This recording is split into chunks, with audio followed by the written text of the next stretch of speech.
Do subscribe to my YouTube channel and press the bell icon so you never miss any update.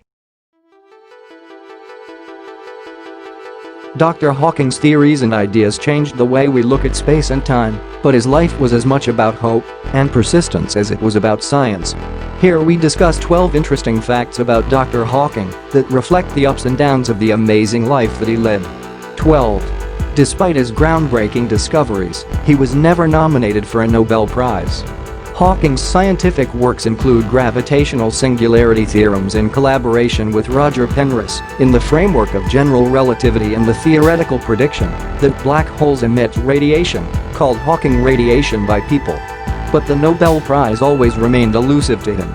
11. Scientists took him to a zero-gravity shuttle once just to lift him from his wheelchair and make him happy.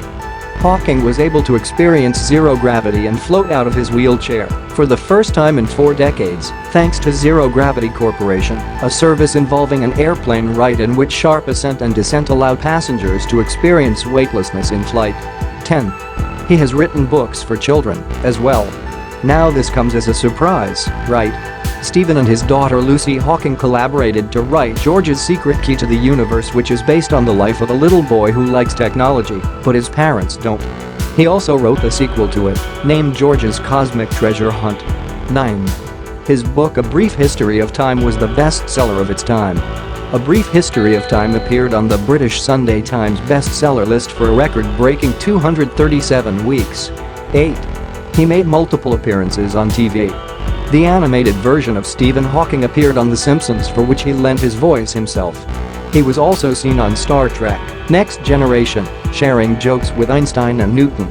He has also featured in documentary shows like Stephen Hawking, Master of the Universe, and Into the Universe with Stephen Hawking. 7. He once lost a bet on black holes. Stephen Hawking was of the view that information that goes inside a black hole gets destroyed after its evaporation. He made a bet on this with fellow scientists, but later came the information paradox, which says that the said concept conflicted with the rules of quantum mechanics. Technically, the bet is still on, but we'll probably never know whether he won it or not. 6. One of his biggest discoveries is the boundless universe theory. One of Hawking's biggest achievements is coming up with the theory that the universe is boundless, with partner Jim Hartle in 1983. 5. He was a member of Oxford's rowing team. He got into Oxford at the age of 17 on a full scholarship. He joined the rowing team of the college because he initially felt lonely there.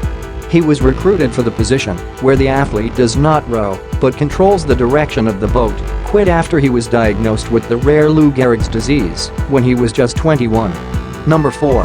Because of his love for creating things, he was nicknamed Einstein in school.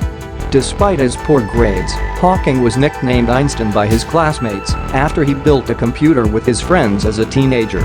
He also had an almost unbelievable understanding of space and time, which shocked everyone. Number 3. He disliked biology, which probably explained why he went into quantum physics. As per certain reports, Hawking's father wanted him to study medicine, but he was always more inclined towards mathematics. He found biology too inexact, too descriptive, and wanted to learn more precise and well-defined concepts. Number 2. Stephen was actually a mediocre student in school.